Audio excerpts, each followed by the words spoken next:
Okay, this is going to be section 15.5. We're going to be discussing the first law of thermodynamics. So the first law states that when you add heat to a system, but the system is also doing work, then the internal energy changes by the difference of those two. So you take the heat that's added, you subtract the work that it does, and you get the change in the internal energy of the system. And that depends only on its state. The change in internal energy in any process depends only on the initial and the final states. It doesn't matter how you get there. So you've got a drawing here where you've got a system, and you've got the surroundings, you've got heat being added in, and then you've got some work that is being done by the system. And then you've got a situation here where you've got heat being transferred out of the system, and then you have work being done on the system.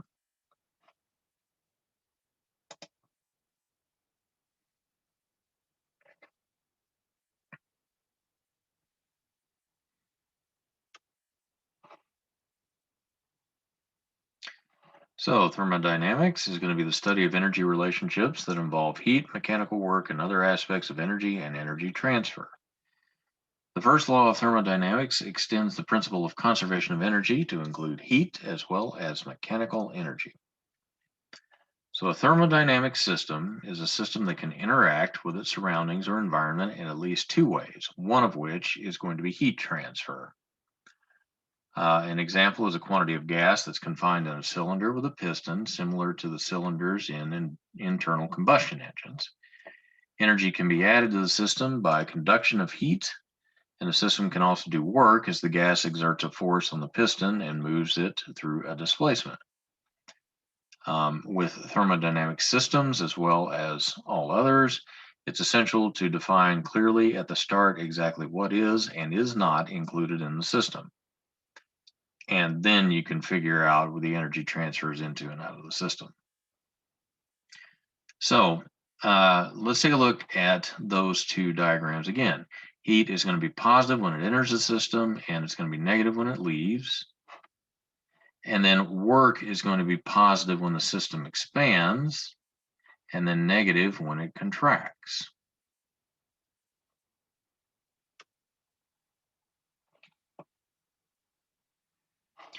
So thermodynamics has its roots in practical problems. The engine in an automobile and jet engines in an airplane use the heat of combustion of their fuel to perform mechanical work in propelling the vehicle. Muscle tissue in living organisms metabolizes chemical energy in food and performs mechanical work on the organism's surroundings. A steam engine or steam turbine uses the heat of combustion of coal or some other fuel to perform mechanical work, such as driving an electric generator or pulling a train. In all of these situations, we describe the energy relationships in terms of the quantity of heat added to the system and the work done by the system.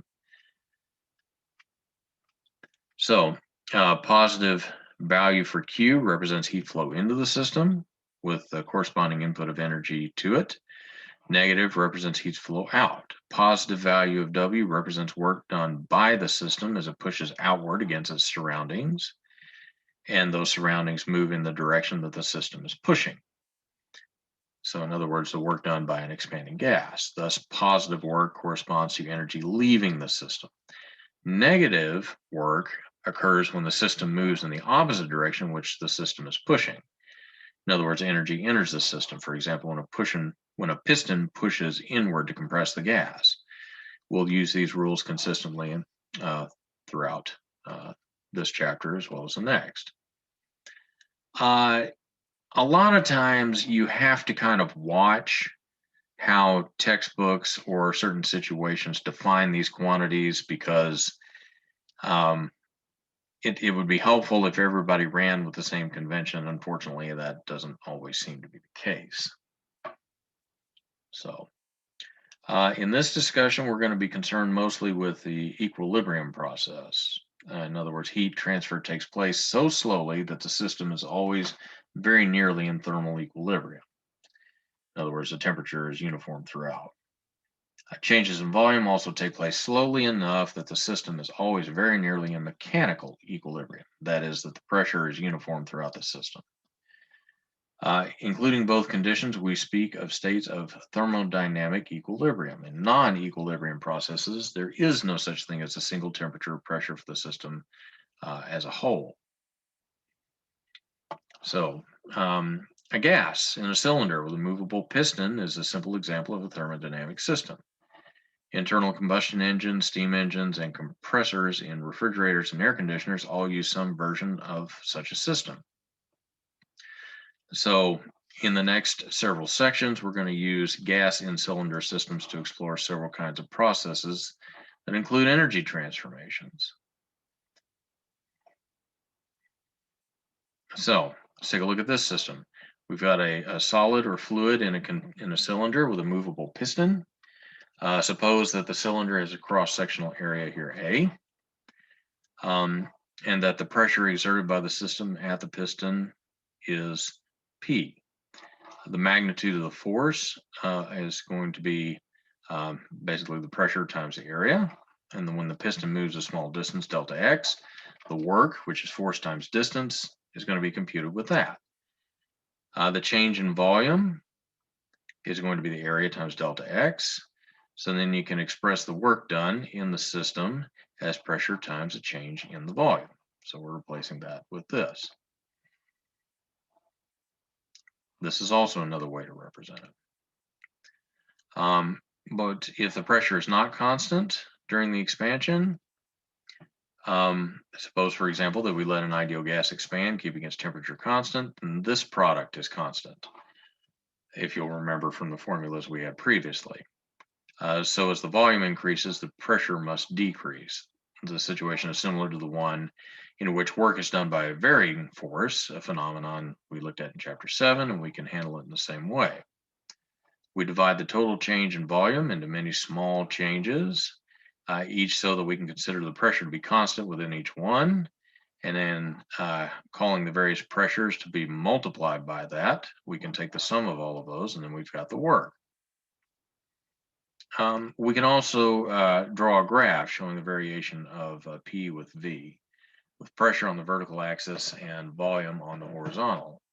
And then each product is going to represent or corresponds to the area of one of the rectangles, as you can see here. So the pressure times the volume here, that change in volume, is going to represent the work. So all of this area here down below this PV line, here we're going to see that the work is positive. All of this area is going to be considered positive because the volume increases, meaning that the system does work on its surroundings. And the same thing here, if we subdivide all of that out into different rectangles, we can take the pressure at all of those points, add them together, assuming a constant pressure, maybe the midpoint of each one of these, and then we can have the area. Work is always, W is always the work done by the system. It's always positive when a system expands. When a system expands from state 1 to state 2, then the area is going to be positive. If it were to be compressed, the change in volume is negative, and the total work done by the on the piston by the system on the piston is negative. So it's going to correspond to a negative area. So when it's compressed, its volume decreases and does negative work on its surroundings. So depending on which way this arrow goes, obviously volume is increasing this way. If it were to go like this direction, then you would see that you would have a positive work done by the system. If it points this way where the volume contracts, then it's going to be negative work. If you do work at a constant temperature, this relationship here will help you determine how much of that work is. When a system changes from an initial to a final state, it passes through a series of intermediate states, and that's going to be considered a path. Like the old saying, there are many paths to Buddha. There are many paths in which you can do work from one point to the next. if you look at this, you can show several different paths as you get from 1 to 2. You can go this way, you can go that way, you can go this way. If the system passes through non-equilibrium states during the change of state, we may not be able to speak of a pressure or temperature for the system as a whole. There's still a path for such a change of state, but it can't be represented in terms of points and curves on a PV diagram. So you can see how all of these are added together. The conclusion is that the work done by the system depends only on the initial and final states, not only on the initial and final states, but also on the intermediate states, that is, on the path. Furthermore, we can take the system through a series of states forming a closed loop. In this case, the final state is the same as the initial state, but the total work done by the system is not zero. So bear that in mind. Heat transfer and work are two means by which the energy of a thermodynamic system may increase or decrease. And we've just seen that when a thermodynamic system undergoes a change of state, the work done by the system depends not only on the initial final states, but also the series of intermediate states through which it passes. In other words, it's not just the destination, it's the journey itself. So you've got we want to change the volume of a certain quantity of an ideal gas from 2 to 5 liters while keeping the temperature constant. Looking at this figure shows two different ways you can do this. Here, the gas is contained in a cylinder with a piston and has an initial volume of 2 liters.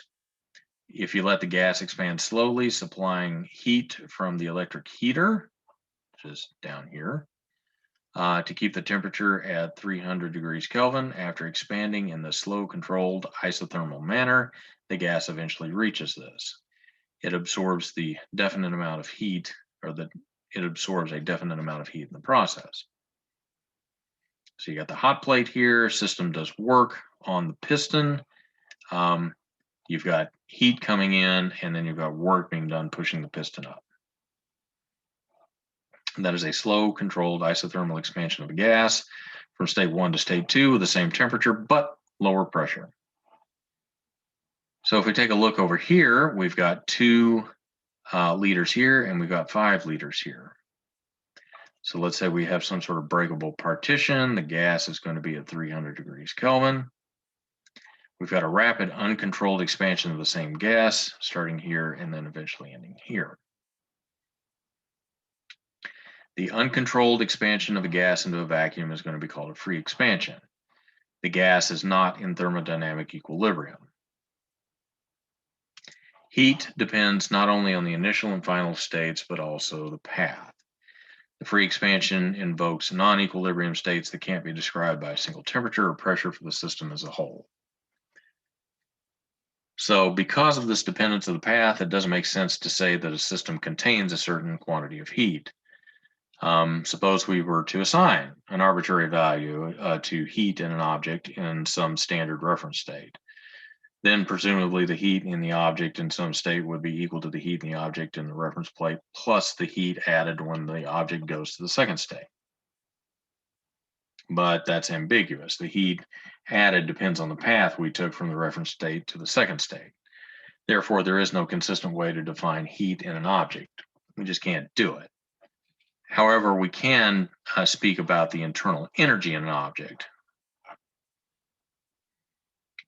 So, for the internal energy of a system, it's going to be the sum of all the kinetic and potential energies of its constituent particles. Just like what we had with Newtonian mechanics, it's going to be the same thing here. And we use U to represent that. So the change in internal energy is going to be the change that you end up with in the final state minus what you had in the initial. And so we also know that heat transfer is energy transfer. So when we add a quantity of heat to a system and it does no work in the process, then the internal energy should increase by that amount. In other words, the total internal energy change is going to be Q. If it does work by expanding against the surroundings and no heat is added, then we know that the change here is going to be minus W. If they are both involved, both heat as well as work, this is going to be the difference. and that's what we have here.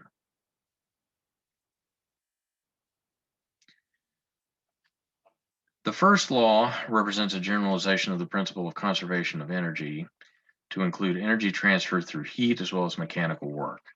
Calculating what the energy is in each state is a fool's errand.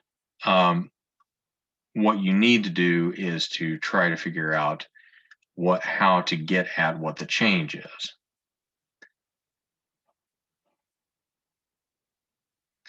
The results of many investigations are clear and unambiguous. The change in internal energy is independent of the path. The change in internal energy of a system during any thermodynamic process depends only on the initial and the final states, not how you get there. An equivalent statement is that the internal energy is a function of the state coordinates alone.